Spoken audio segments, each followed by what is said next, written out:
Joining me now is Dan Farah, the director of the film, The Age of Disclosure, that is available right now on Amazon. Dan, I'm so excited to talk to you. When I saw this preview and trailer, I thought, oh my God. It digs into what these unexplained videos may actually show. And we've seen a lot of them, by the way. I mean, I've talked to pilots and senators, intel officials. After your conversations, what were you most surprised about when they told you? Well, the biggest takeaway is that there's been an 80-year cover-up of the existence of non-human intelligent life. And this information hasn't just been kept from the public, it's been kept from Congress and even sitting presidents. That, as a headline, is perhaps the most shocking. But there are a lot of shocking reveals that came out of these interviews I did. The question for me is, why the lack of transparency? What is it that they are afraid to share, or what they're afraid to share? What's the reason? Well, look, there's a lot of reasons is the truth, and we unpack them all in the film.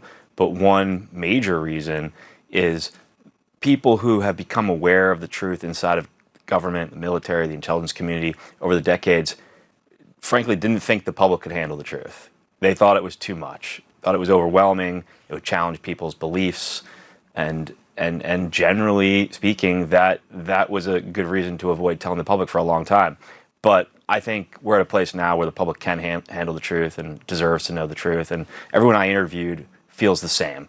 They break their silence with what they can lawfully disclose in this film. And it's a lot. You know, aside from the cover-up of non-human intelligent life, the interview subjects reveal that the U.S. is in a high-stakes, secret Cold War race with adversarial nations to reverse engineer technology of non-human origin. And the stakes couldn't be higher. They compare it to the Manhattan Project on steroids.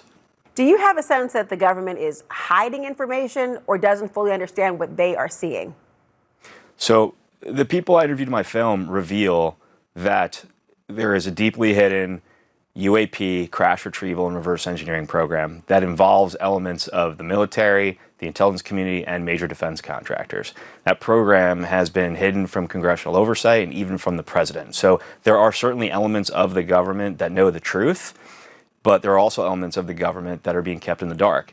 The good news here is our president is actively pursuing the truth and the answers to all the questions he doesn't know. And I think this film sets the stage for a president to step to the microphone and finally tell the American people and the public the truth, that we're not alone in the universe, that the U.S. is involved in this race to understand and reverse engineer technology of non-human origin, and the U.S. intends to lead the way.